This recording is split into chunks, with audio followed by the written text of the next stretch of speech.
नमस्कार विद्यार्थी मित्रांनो, यशाचा राजमार्गमध्ये तुमचे सहर्ष स्वागत आहे. तर तुम्हाला एक या आठवड्यामध्ये समजत असेल की कंबाईन एक्झाम पुढे जाणार अशी न्यूज येत होत्या. तर ते कशासाठी जाणार होत्या? तर कमाल वयोमर्यादा यासाठी ते जाणार होत्या. तर आता लक्षात ठेवा, आता नवीन एक जी आर आलेला आहे. त्यामध्ये त्यांनी सांगितलेले आहे की कमाल वयोमर्यादा शिथिलता द्या म्हणून. आता त्यानुसार आपण जर बघितलं तर आता आपण बघू शकतो, त्यांनी पॉइंट नंबर 3 लक्षात ठेवा, पॉइंट नंबर 3 व्यवस्थित वाचून घ्या. जे उमेदवार अशा जाहिरातींकरता अर्ज करण्यास पात्र होत आहेत त्यांना अर्ज सादर करण्यासाठी महाराष्ट्र लोकसेवा आयोगाने एक वेळची विशेष बाब म्हणून अर्ज करण्याची संधी उपलब्ध करून देण्यासाठी विहित कार्यवाही करावी.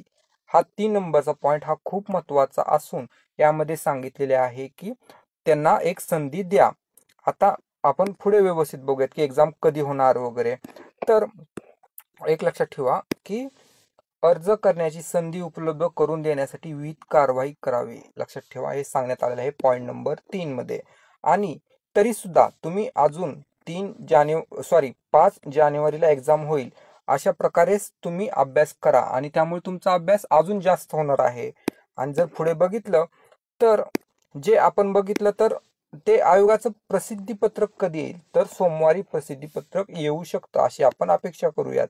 आणि ते त्यामध्ये जी लिंक ओपन होण्याची तारीख सुद्धा असेल आणि त्यानंतर परीक्षेची तारीख असेल. लक्षात ठेवा, अशी आपण अपेक्षा करूयात आणि असणं गरजेचंच आहे. जर पेपर पुढं खूप म्हणजे गेला तर पुन्हा आपण म्हणजे कन्फ्यूज होतो की कधी होणार वगैरे. आणि त्यामध्ये नवीन तारीख मार्च येण्याची शक्यता आहे, कारण की लगेच 2 फेब्रुवारीला आपली कंबाईन गट क ची एक्झाम आहे. तर तुम्ही बघू शकता अजून एकदा पुढे, तर कंबाईन मधली जी गट ब आणि गट क जे ह्या पोस्ट आहेत तर त्यासाठी जागा वाढीसाठी वेळ मिळणार आहे. आपण प्रयत्न करणारच आहोत जागा वाढ होण्यासाठी. तरी सुद्धा आता आपल्याला व्यवस्थित टाइम मिळालेला आहे. तर तुम्हीही यासाठी एक निश्चित राहा की आता आपली जागा वाढ होणार, अभ्यास व्यवस्थित करा तुम्ही.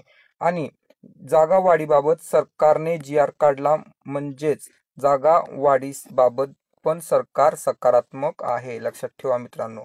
आणि प्रयत्न केल्यास कंबाईनच्या भरपूर जागा वाढू शकतात.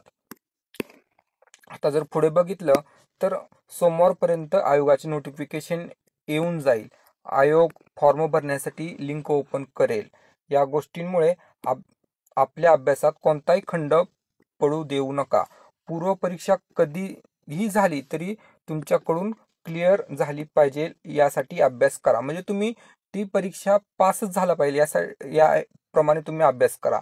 आणि आता तुम्ही फोकस ऑन ग्रुप सी म्हणजे जी 2 फेब्रुवारीला एक्झाम होणार आहे त्याकडे व्यवस्थित फोकस करून तुम्ही अभ्यास करा. आणि कंबाईनचा गट ब चा सुद्धा व्यवस्थित अभ्यास करा.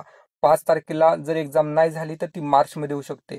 पण जर चुकून समजा त्यांनी लवकरच घ्यायची ठरवली तर त्यासाठी आपण रेडी असलं पाहिजे आहेत. आणि जर काही तुमचे डाऊट्स वगैरे असतील तर आम्हाला नक्की कमेंट्स करून कळवा. धन्यवाद.